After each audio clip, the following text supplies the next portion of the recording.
2006 a hands-on review of the Keepkey Hardware Wallet Hardware wallets, like the cryptocurrency stored within them, can provoke strong emotions in their owners. Hodlers like what they like, and that's the end of the matter. If the first hardware wallet you bought was a ledger, you're probably ledger for life. Likewise, if you're in Team Trezor, Keepkey, which completes the holy trifecta of hardware wallets, is less famous than its siblings, but the sleek black plastic device still packs a punch. At Consensus New York, my budget wouldn't stretch to the €49,000 diamond-encrusted nano on display, but there was space in my bag and my heart for a Keepkey. At $129, it's a little pricier than the Ledger Nano or Trezor one, but cheaper than the Swish new Trezor Model T. I should probably add a warning at this stage. Incidentally, the review you're about to read is painfully long, which is a reflection of how long it took to get this damn wallet working. But we'll get to all that in due course. First, let's start at the start. Ever since last year, Keepkey has been the property of Shapeshift, who bought up the company, enabling Keepkey users to exchange between cryptos without exposing their private keys online. Keepkey promises bank-grade security, whatever that means, and a system so easy that even your grandmother can protect her Bitcoin wealth, which seems a little patronizing. If Gran was smart enough to buy Bitcoin, she's surely got the perspicacity to work a paper wallet.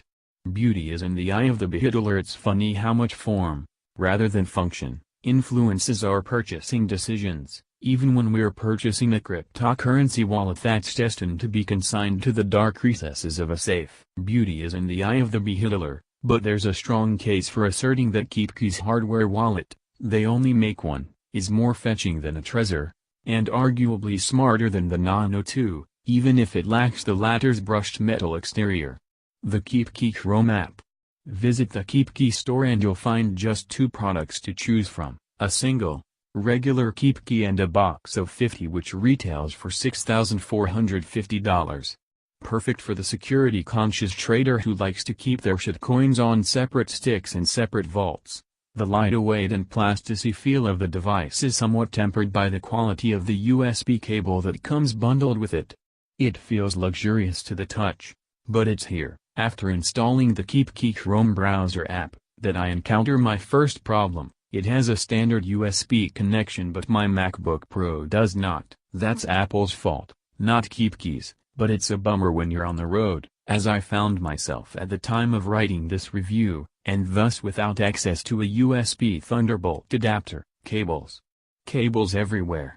Third time's a charm at home. 24 hours later, I plug the hardware wallet into my laptop via the Thunderbolt adapter, but there's no sign of life. I'd expected a USB drive to show up on my MacBook Pro, or for the Chrome app to display a notification and the Keepkey to light up, but nope. Not a peep. Figuring it might just be the Thunderbolt adapter, I try connecting the device to my old MacBook Pro, which has a USB port, but still nothing. Then I try my Chromebook, and once again, nothing. In a moment of inspiration I Google Keepkey setup and salvation arrives. According to Keepkey's Get Started page, you need to first open the app by navigating Chrome to Chrome://apps/. This is less than intuitive, but is partly Chrome's fault for having a crappy UI that conceals extensions and apps behind submenus. This does mean, however, that every time you go to use your Keepkey, if you're as disorganized as I am, you'll need to Google Keepkey setup to remind yourself of how you get into the damn thing. Wait, not so fast. The Keepkey interface is simple but functional. Having successfully gotten my Chromebook to update the Keepkey, I decide to reconnect it to my Mac and see if the laptop can now detect it. It can, and am prompted to set up my PIN and then write down my 12-word recovery phrase. I've written it down once, and I'm just preparing to jot down a second copy when the device inexplicably disconnects and I'm forced to start the whole process all over again. After re-entering my PIN twice, I begin jotting down the new recovery phrase, when the same thing happens. Keepkey and my Thunderbolt adapter can't seem to get along, so I resignedly reconnect it to the Chromebook. Eventually I succeed in finding the apps section of Chrome by pasting the URL into my browser, whereupon I'm prompted to hold down the button on the Keepkey and plug it in to update the firmware. When that's done, I'm presented with a screen showing a BTC wallet set up by default and nothing else. I hit the plus sign to add a BCH address and then scan the QR code from my Bitcoin.com wallet. I select $5 of Bitcoin Cash and send it to my Keepkey address. The fee is 3 cents.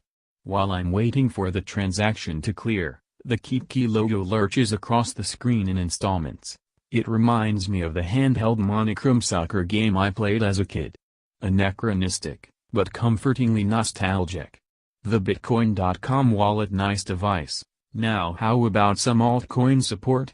I like the design of Keepkey, and I like the cable, if it's possible to have affection for a USB cable, while the software is passable. Is the device capable of challenging Trezor and Ledger? Sure. Provided you're happy to hodl Namecoin, Doge, and Dash. 2016 just called and it wants its altcoins back. In fairness to Keepkey, there is at least BTC, BCH, ETH, and LTC support, and native ERC20 token support is currently in beta, so should eventually arrive. Given some of the ERC20s I'm embarrassed to own, it's probably for the best I didn't get a chance to screenshot them in this review. 1. Keepkey, now equipped with Bitcoin Cash. Keepkey's biggest weakness right now, as its team are undoubtedly aware, is the shortage of coins that can be stored on it. While the market leaders are pressing ahead with Monero support, Keepkey is still way behind the curve. It would be great to have EOS, Cardano, Zencash and maybe some Ripple for the ladies. It's odd that there's support for the 295th coin by market cap, Namecoin, but room for just 6 out of the top 20 cryptocurrencies, or top 100 if you want to make that statistic even more damning. I'll certainly keep using the hardware wallet, using it to store any spare BTC, BCH, and ETH en masse, but a device so easy that even grandmother can use it? Please. My grandmother could have mined the Genesis block and she'd still struggle to connect this thing to her Chrome web app. I'll keep my Keepkey, but in my heart I'll be lusting after one of those diamond-encrusted nanos I saw at Consensus. Hell, I'd even settle for a regular one. Have you tried the Keepkey wallet, and if so, how do you like it? Let us know in the comments section below. Images courtesy of Shutterstock. And Keepkey. Need to calculate your Bitcoin holdings? Check our tools section.